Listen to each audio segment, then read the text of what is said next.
Hello दोस्तों, स्वागत है आपका अपनी यूट्यूब चैनल मिशन रोज़गार एकेडमी में। दोस्त, हम अपनी क्लास में मैथ पढ़ रहे हैं और मैथ में आज हमारी क्लास होने वाली है लास्ट डिजिट पर, मतलब इकाई अंक पे। आज हम देखने वाले हैं इकाई अंक पे कैसे जो है कि हम क्वेश्चन को फास्ट सॉल्व करेंगे। बहुत ही ज़बरदस्त कॉन्सेप्ट है इकाई अंक का। बड़ी बड़ी कैलकुलेशन हमें करने से जो है कि मुक्त करता है। हमें तो आंसर से मतलब होता है, तो हम सिर्फ आंसर के बारे में बात करेंगे, हमें कैलकुलेशन से मतलब नहीं रहेगा। तो आइए देखते हैं लास्ट डिजिट या इकाई अंक सवाल में कैसे एप्लीकेबल होता है। हमारे पास एक क्वेश्चन है, क्या है, दिया है नंबर 3 गुणे 38 गुणे 537 गुणे क्या दिया 1256 में इकाई अंक कौन सा है। इसमें हमसे पूछा इकाई अंक। तो ये सवाल भी आया हुआ है CGL टायर 1 29/9/2013 की शिफ्ट में। तो यहाँ देखिए ये इसका ऑप्शन है। इकाई अंक क्या होता है, लास्ट डिजिट क्या होता है। लास्ट डिजिट अगर हमसे पूछा इकाई अंक पूछा है, तो जो मैथमेटिकल ऑपरेशन हम पूरा मल्टीप्लाई करके फाइंड करेंगे, इकाई अंक जो आएगा पूरा मल्टीप्लाई करने पर वही इकाई अंक आएगा जब हम इन सारी संख्याओं का लास्ट डिजिट ले लेंगे। जैसे इसका लास्ट डिजिट तो 3 है, इसका लास्ट डिजिट क्या है 38 है ना, तो इसमें 8 जो है कि लास्ट डिजिट है, तो हम इसका 8 ले लेते हैं। इसका लास्ट डिजिट 7 है और इसका कितना है 6 है। तो आप इन सब का मल्टीप्लाई करके देख लीजिए कि लास्ट डिजिट क्या आ रहा है। जो इनका लास्ट डिजिट आएगा वही इस पूरे नंबर का भी लास्ट डिजिट होगा। चलिए इसका मल्टीप्लाई करते हैं। 8 3 24 होगा, तो 24 का लास्ट डिजिट क्या होगा, एक लाइन बढ़ा देते हैं और लास्ट डिजिट से मतलब है तो सिर्फ ये कितना हो जाएगा 7 6 42, तो ये 42 हो जाएगा। अब इसका भी लास्ट वाला इकाई अंक ले लीजिए, कितना हो जाएगा 4 गुणे 2 मतलब क्या हो जाएगा 8। तो इस पूरे नंबर के यदि हम गुणा करेंगे तो इस पूरे नंबर का लास्ट डिजिट इकाई अंक क्या आएगा 8 ही हमारा आंसर हो जाएगा। ठीक है दोस्त, देखिए आपको ये सब करने की ज़रूरत नहीं है, आप यहाँ से डायरेक्ट भी जा सकते हैं। 8 का 3 में गुणा करेंगे 24 आएगा, 24 का लास्ट डिजिट 4 होगा। 4 का 7 में मल्टीप्लाई करेंगे तो 28 होगा, 28 का लास्ट डिजिट क्या होगा 8 होगा। अब 8 का जो है कि 6 में मल्टीप्लाई करेंगे तो 8 6 का 48, 48 का लास्ट डिजिट 8 आ जाएगा। हमें यहीं से आंसर मिल जाएगा, हमें ये सब करने की ज़रूरत नहीं है। ठीक है दोस्त, आइए अब हम अगले सवाल की तरफ चलते हैं। तो हमारा अगला सवाल है LCM HCF का सवाल है। देखिए क्या है, दो संख्याओं का HCF 96 है और उनका LCM 1296 है। यदि उनमें से एक संख्या 864 है तो दूसरी संख्या क्या होगी। तो आप इसका फार्मूला जानते होंगे, यदि नहीं जानते हैं तो मैं बता रहा हूँ। क्या होता है, N1 पहली संख्या, दूसरी संख्या क्या होगी N2, ये बराबर होता है LCM गुणे HCF के। ये इसका फार्मूला होता है। इसी फार्मूले पे मान पुट करेंगे और आंसर निकाल लेंगे। देखिए N1 पहली संख्या क्या दिया है, उनमें से एक संख्या 864 है, तो 864 लिखेंगे गुणे N2 हमसे पूछा है, बराबर LCM क्या है, LCM यहाँ है 1296 और HCF हमारा दिया है कितना 96। ठीक है, आप जो है कि इसका क्या करेंगे, इसका मल्टीप्लाई करेंगे और इसका भाग देंगे, आंसर आ जाएगा। हम यहाँ पर देखिए लास्ट डिजिट अप्लाई करते हैं। तो लास्ट डिजिट अप्लाई करेंगे तो देखिए हमारा आंसर जो है कि लास्ट डिजिट में क्या होता है कि हम सिर्फ लास्ट डिजिट को देखेंगे। इसका लास्ट डिजिट क्या है 4 है, तो हम 4 लेंगे। ये क्या है N2 है, N2 को, और ये 1296 का लास्ट डिजिट 6 है और इसका लास्ट डिजिट 6 है। तो देखिए ये 4 गुणे क्या हो जाएगा N2 बराबर 6 का 36 और 36 का लास्ट डिजिट क्या आएगा 6 आएगा। यानी ये हमारा आंसर है, N2 हमारा जो है कि आंसर है। हमारा आंसर का लास्ट डिजिट क्या होगा, जिसका इस 4 में मल्टीप्लाई करेंगे तो हमारा जो इधर है लास्ट डिजिट 6 आ जाएगा। तो चलिए N2 का मान रखते हैं। N2 का मान अगर 132 रखते हैं तो इसका लास्ट डिजिट क्या है 2 है। अगर यहाँ 2 रखेंगे तो 4 का मल्टीप्लाई 2 में करेंगे तो 8 आएगा चूँकि हमारा लास्ट डिजिट 8 नहीं है, हमारा लास्ट डिजिट क्या है 6। 5 अगर रखते हैं तो यहाँ पर देखिए 5 चौक को 20 हो जाएगा, क्या आएगा 0 आएगा इकाई अंक। तो यहाँ तो हमको 6 चाहिए, यानी ए भी आंसर नहीं हो सकता, ए भी नहीं हो सकता। यहाँ 0 है, 0 का किसी भी संख्या में मल्टीप्लाई करेंगे तो 0 ही आएगा, तो ये भी नहीं हो सकता, ये हमारा आंसर है। देखिए 4 है, अब 4 का जो है कि 4 में मल्टीप्लाई करेंगे तो कितना आएगा 16, इकाई अंक क्या हो गया 6 हो गया, तो ये हमारा 144 हमारा आंसर है। दोस्त ऐसा हर बार नहीं होगा कि आपको एक ही ऑप्शन मिले जिसका इकाई अंक 4 हो, ठीक है। अगर यहाँ भी 4 बना देता, ठीक है, 132 के बजाय 134 हो जाता तो 2 आंसर हमारा हो जाता। चूँकि आंसर तो 2 होगा नहीं, तो हम यहाँ पर कोई दूसरा मेथड अप्लाई कर देंगे, ठीक है। हमारे पास डिविजिबिलिटी का कॉन्सेप्ट है, डिजिट सम का कॉन्सेप्ट है, रेंज का कॉन्सेप्ट है, तो वो सब सारे कॉन्सेप्ट हम जो है कि अगर एक सवाल में मर्ज कर देंगे तो हमारा आंसर बहुत ही फास्ट आ जाएगा। हमें ये सब पूरा करने की ज़रूरत नहीं है कि इसका हम मल्टीप्लाई करें और इसका भाग दें, उसमें ज़्यादा टाइम लग जाएगा आपको। तो लास्ट डिजिट यहाँ इफेक्टिव था, क्योंकि हमारा जो आंसर था सबका लास्ट डिजिट क्या था, अलग अलग था। इसका 2 था, इसका 5, इसका 0, इसका 4, ठीक है दोस्त। तो आपको इतना सब करने की ज़रूरत नहीं है। आप क्या करेंगे, सीधा यहीं पर देखेंगे जो एचसीएफ होता है, एलसीएम दोनों का मल्टीपल और पहली संख्या गुणे दूसरी संख्या के मल्टीपल के बराबर होता है। तो इसका देखिए 6 का 6 में मल्टीप्लाई किया है तो लास्ट डिजिट क्या आया 6 आया। अब 4 का किस संख्या में मल्टीप्लाई करें कि लास्ट डिजिट 6 आ जाए, तो ऑप्शन देख लेते हैं। 2 का करेंगे तो 4 दूना 8 आएगा, ये आंसर नहीं हो सकता। 5 करेंगे, 5 चौक को 20, 0 आएगा, ये भी नहीं हो सकता। 0 का 0 में करेंगे, ये भी नहीं हो सकता। 4 चौक का 16, एक ही आंसर, एक ही ऑप्शन है, हम आंसर करके निकल जाएंगे। ये सब करने की आपको ज़रूरत नहीं है, ठीक है दोस्त। आइए अगले सवाल की तरफ चलते हैं। तो आइए दोस्त देखते हैं एक सवाल। दो संख्याओं के एचसीएफ और एलसीएम का गुणनफल 3321 है। यदि इनमें से एक संख्या 369 है तो दूसरी संख्या हमसे पूछा है। देखिए दोनों संख्या एचसीएफ और एलसीएम का क्या गुणनफल हमको दिया है इतना, तो हमसे दिया है पहली संख्या दिया है, दूसरी संख्या पूछ रहा है। इसका लास्ट डिजिट क्या है 1 है, तो 9 का किस संख्या में मल्टीप्लाई करेंगे लास्ट डिजिट 1 आ जाए। तो 9 का देखिए 9 का जब 1 में करेंगे तो 9 एकम 9 आएगा, ये हमारा आंसर नहीं हो सकता। 9 का 9 में करेंगे 9 9 81, 1 बन रहा है। अभी आगे देख लेते हैं। 9 त्रिक 27, 7 बन रहा है, ये भी नहीं हो सकता। 9 सते 63, 3 बन रहा है, ये भी नहीं हो सकता, ये हमारा आंसर है। अभी मैंने आपको फॉर्मूला बताया, क्या बताया कि एलसीएम n1 गुणे n2, ये हो जाएगा n1 गुणे n2 बराबर एलसीएम गुणे एचसीएफ। n1 का मान दिया है कितना 369, गुणे n2 का मान पूछा है। एलसीएम हमारा एलसीएम और एचसीएफ दोनों का इस बार मल्टीप्लाई दे दिया, डायरेक्ट कितना दे दिया 3321। अब देखिए हमारा लास्ट डिजिट से मतलब है, तो इसका लास्ट डिजिट क्या है 9 है, इसका क्या है n2 बराबर इसका इकाई अंक क्या है 1 है। तो 9 का किस संख्या में मल्टीप्लाई करें, ये हमारा आंसर है। तो 9 का किस में मल्टीप्लाई करेंगे कि इकाई अंक 1 आ जाए, तो यहाँ से ऑप्शन ले लेंगे। 9 का अगर 1 में करते हैं तो 9 आएगा, ये आंसर नहीं हो सकता। 9 का 9 में करेंगे तो 9 9 81 हमारा आंसर हो जाएगा, बाकी किसी में नहीं होगा, ठीक है दोस्त। अब आइए अगले सवाल की तरफ चलते हैं। तो आइए दोस्त देखते हैं, एक एवरेज का सवाल है। क्या 11 संख्याओं का औसत 60 है, यदि पहले 6 परिणामों का औसत 59 अंक है और अंतिम 6 परिणामों का औसत अंक 62 है, तो छठे परिणाम का औसत कितना, मतलब छठा परिणाम कितना अंक का होगा। ये हमारे पास ऑप्शन है 60 है, 61 है, 65 है और 66 है। तो देखिए इसका क्या होता है, 11 परिणाम दिया है, औसत क्या दिया है 60 अंक, तो 11 गुणे 60 करेंगे, ये हमारा होगा टोटल परिणाम जितना अंक होगा। और फिर उसके बाद क्या दिया है 6 परिणामों का औसत कितना दिया है, यानी 59 दिया है, तो 6 गुणे 59 हो जाएगा। अब प्लस अगले 6 परिणाम का औसत कितना दिया है 6 गुणे 62, यहाँ 62 हो जाएगा।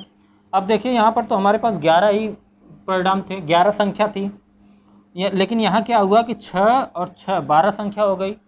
तो हम क्या करेंगे, एक संख्या माइनस कर देंगे और यही हमारा हो जाएगा छठवां जो परिणाम होगा, यही के हमारा आंसर होगा, ठीक है दोस्त।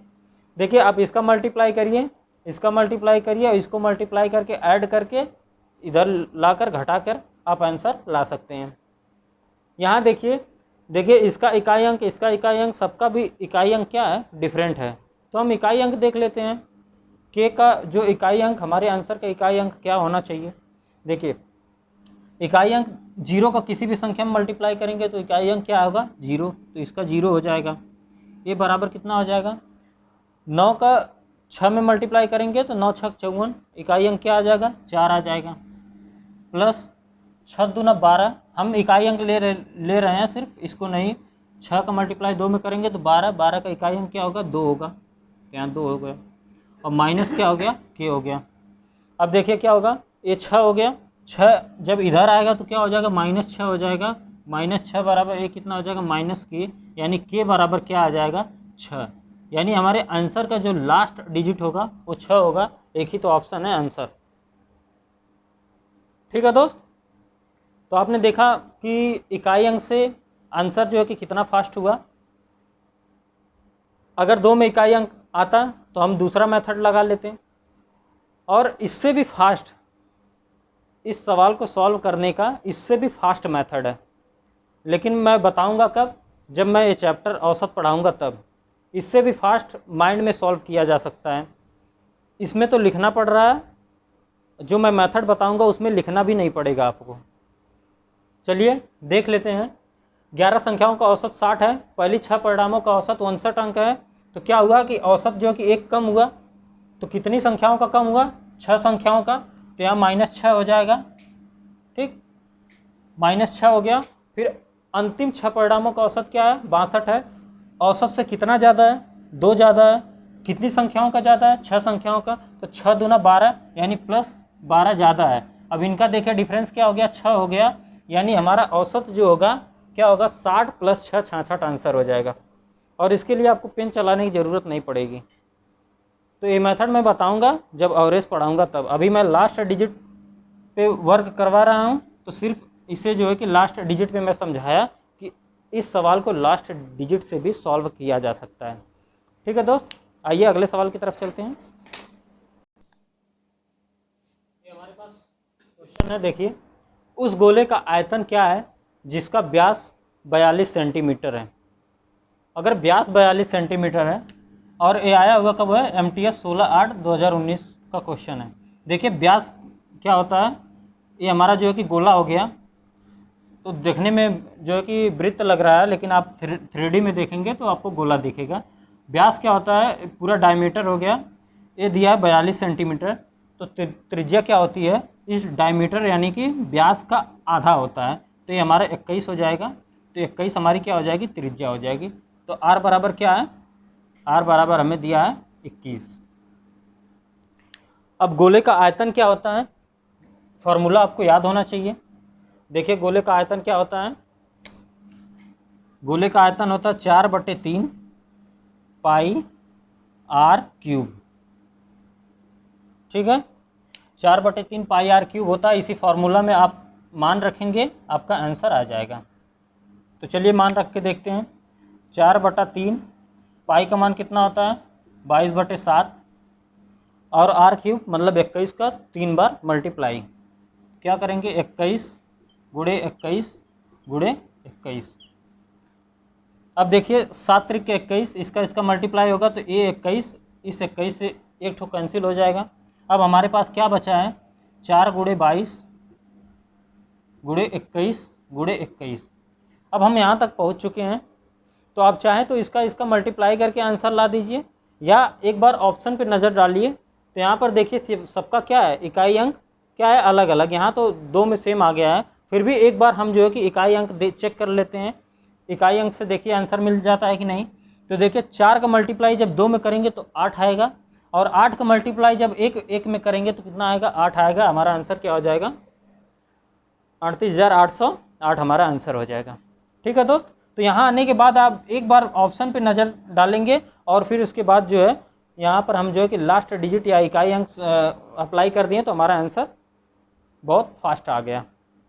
आप इसे मल्टीप्लाई भी कर सकते हैं। देखिए 21 का 21 में मल्टीप्लाई करेंगे तो कितना आ जाएगा, यानी 21 का स्क्वायर 441 होगा। और जो है कि इसका मल्टीप्लाई 22 में करेंगे तो 88 होगा। तो इसका हम दो इसको पहले दे देते हैं, ठीक है।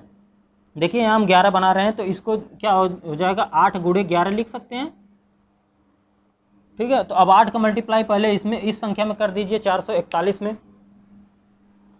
देखिए हम गुणा करने के लिए आपको बता रहे हैं कैसे गुणा करेंगे आप। तो 8 का मल्टीप्लाई इसमें करेंगे तो कितना हो जाएगा, 8 एकम 8 हो जाएगा और 8 चौको 32 हो जाएगा और 8 चौको 32, 32 प्लस 3 हो जाएगा 35 हो जाएगा। और 35 में अगर 11 का मल्टीप्लाई करना है तो यहाँ पर मैं एक मेथड बता रहा हूँ कि आप 11 का मल्टीप्लाई कैसे करेंगे। देखिए हमारा आंसर आ चुका है, हम पूरा सॉल्व कर रहे हैं। देखिए 11 का मल्टीप्लाई करना है अगर किसी भी संख्या में, तो पहले 8 को आप लिख लीजिए एज इट इज़ जैसे है, फिर इस 8 को अगली वाली संख्या में ऐड कर दीजिए। तो अगली वाली संख्या में ऐड करेंगे तो कितना आएगा, 10।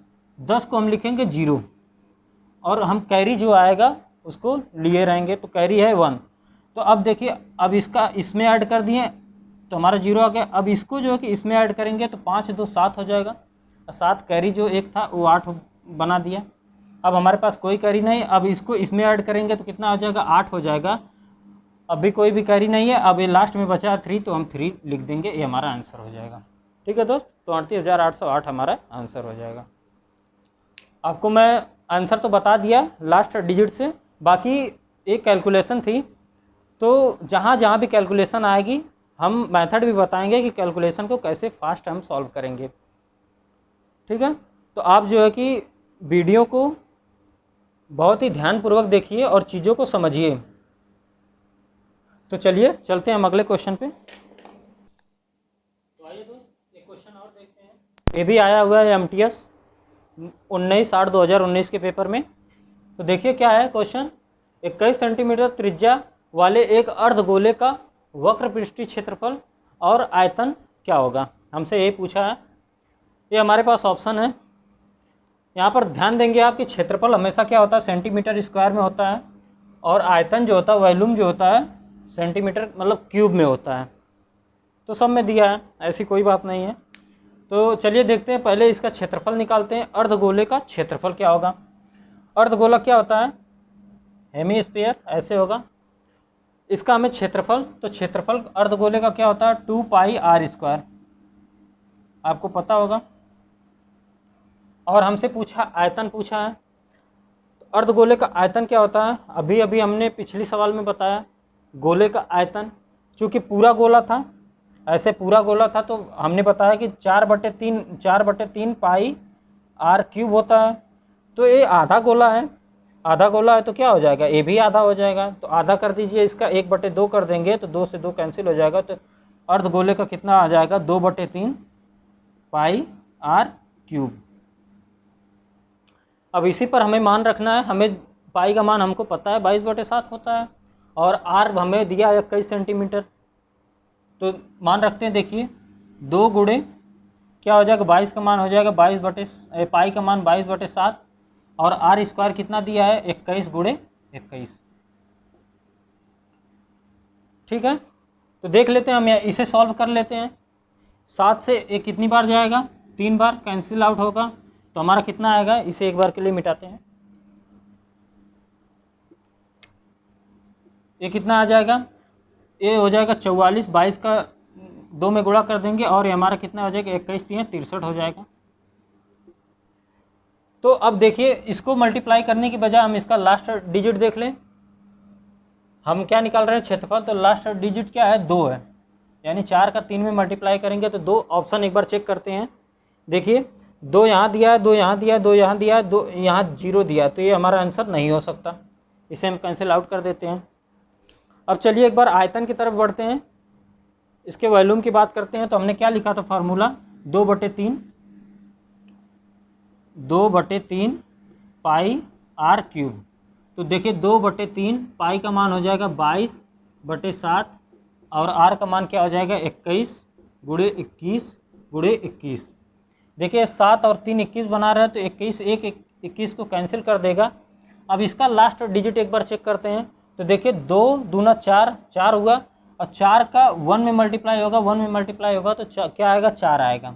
अब हम ऑप्शन में चेक करते हैं, आयतन का लास्ट डिजिट जो होगा वो 4 आना चाहिए। तो देखते हैं, देखिए यहाँ 4 नहीं आया, ये ऑप्शन कैंसिल हो गया, यहाँ भी 4 नहीं आया, ये भी ऑप्शन कैंसिल हो गया, ये तो पहले से ऑलरेडी कैंसिल था। तो हमारा आंसर क्या हो जाएगा, ए हमारा आंसर हो जाएगा। तो आप देख पा रहे हैं कि हमें पूरा कैलकुलेशन करने की भी ज़रूरत नहीं है, हम सिर्फ जो कि इसे लास्ट डिजिट से फाइंड आउट कर लिए। हमारा आंसर क्या हो गया, 2772 और 19404। तो इस तरह से आप देखिए दोस्त कि लास्ट डिजिट कितना जो है कि इफ़ेक्टिव है हमारे लिए, तो इसे सीखना बहुत ज़रूरी है। मैं आपको जितना भी मेथड सिखा रहा हूँ, आप जो है कि बस अच्छे से जो है कि सीखिए।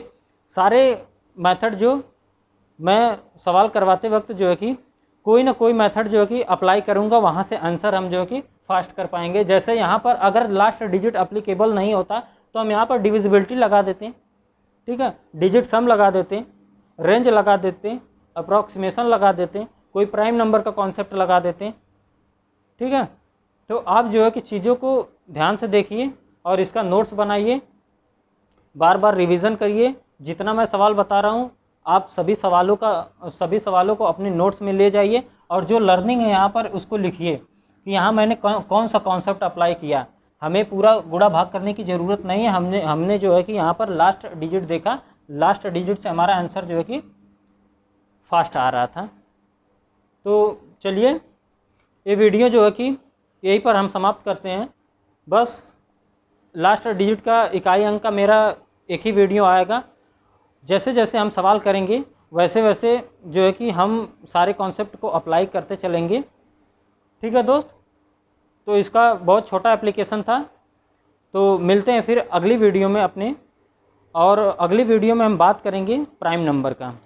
प्राइम नंबर का भी कॉन्सेप्ट देखेंगे, और जो है कि आपको 1 से लेकर 1000 तक प्राइम नंबर मैं जो कि लिखवाऊंगा, और जो एक एक करके हम 1 बाय 1 जो है कि उसे डिस्कस करते रहेंगे ताकि वो हमें याद हो जाए।